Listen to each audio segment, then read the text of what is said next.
चाय बेचते थे मशहूर कथावाचक पंडित प्रदीप मिश्रा। पिता लगाते थे चने का ठेला। भरपेट खाना भी नहीं मिलता था। फिर शिव ने संवारा जीवन। नमस्कार, देखिए मशहूर कथावाचक पंडित प्रदीप मिश्रा की जीवन गाथा। छत्तीसगढ़ की राजधानी रायपुर के गुड़ियारी इलाके में ऑटो वाले जाने से कतरा रहे हैं।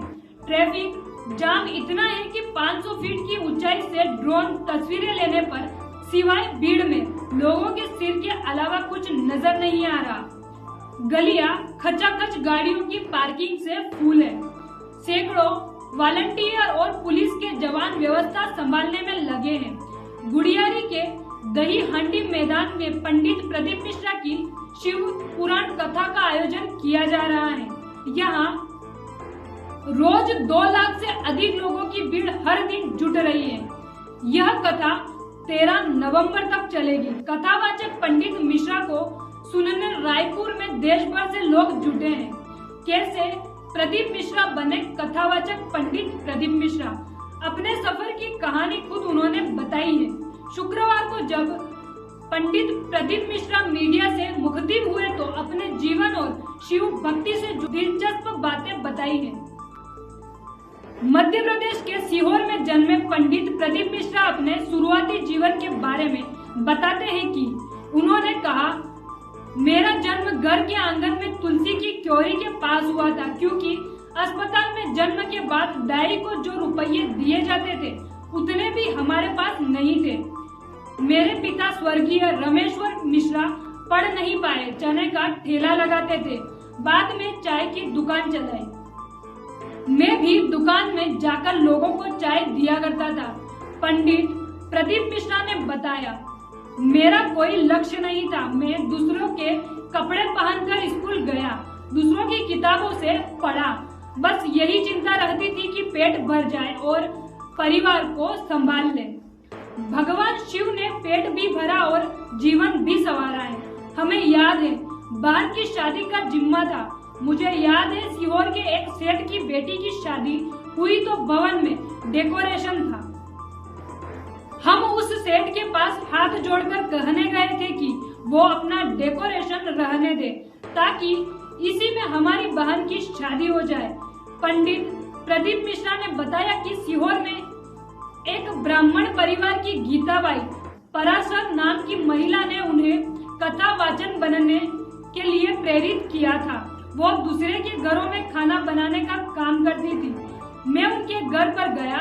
उन्होंने मुझे गुरु दीक्षा के लिए इंदौर भेजा। मेरे गुरु विधिलेश राय काका जी ने मुझे दीक्षा दी, पुराणों का ज्ञान दिया। पंडित मिश्रा बताते हैं कि उनके गुरु के मंदिर में सैकड़ों पक्षी रहते हैं। गुरु पक्षियों से श्री कृष्ण बुलवाते थे, मंत्र बुलवाते थे। पक्षी भी हमारे गुरु धाम में हरे राम हरे कृष्ण, बाहर निकलो कोई आया है बोलते हैं। मुझे याद है मैं उनके पास गया था तो मुझे देखते ही उन्होंने मेरे गुरु माता अपनी पत्नी से कहा, बालक आया है, भूखा है, इसे भोजन दो। इसके बाद उन्होंने मुझे आशीर्वाद देकर कहा था, तुम्हारा पांडाल कभी खाली नहीं रहेगा। शुरुआत में मेरे शिव मंदिर में कथा भगवान शिव को ही सुनाना शुरू किया।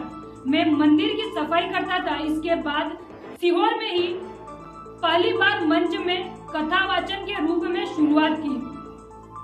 अपनी कथा के कार्यक्रमों में पंडित प्रदीप मिश्रा लोगों से कहते हैं, एक लोटा जल समस्या का हल।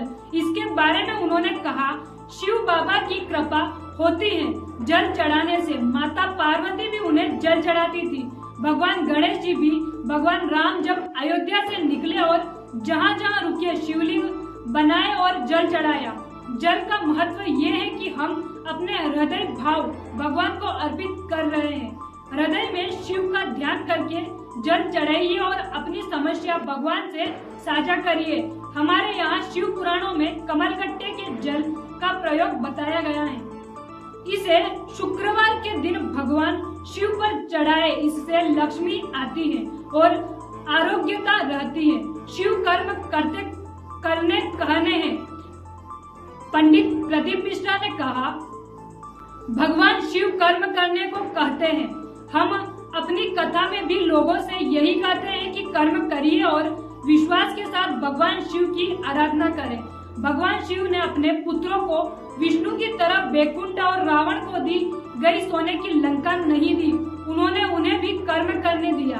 भगवान शिव कोई नशा नहीं करते। पंडित प्रदीप मिश्रा ने कहा, आजकल युवा नशे की ओर जा रहे हैं। आज के पोस्टर्स भगवान शिव को गांजा पीते या चिल्लम के साथ दिखाया जाता है। शिव जी ने कोई नशा नहीं करा। जब विष भेजा गया तब उसे पीते समय जो बूंदें गिरी वो भांग धतूरा बनी। वो सिर्फ शिव के पास रखी होती है, उनका सेवन शिव नहीं करते। स्वयं माता पार्वती ने शिव जी से पूछा था, आप किस नशे में रहते हैं? तो उन्होंने कहा था, राम नाम का नशा है। यहाँ आकर लोग शिव का नशा कर रहे हैं तो दूसरे नशे की जरूरत ही नहीं है। यहाँ हम कौन सा भांग का प्रसाद बांट रहे हैं? यहाँ लोग जो आए हैं शिव के भक्ति रस में मस्त है।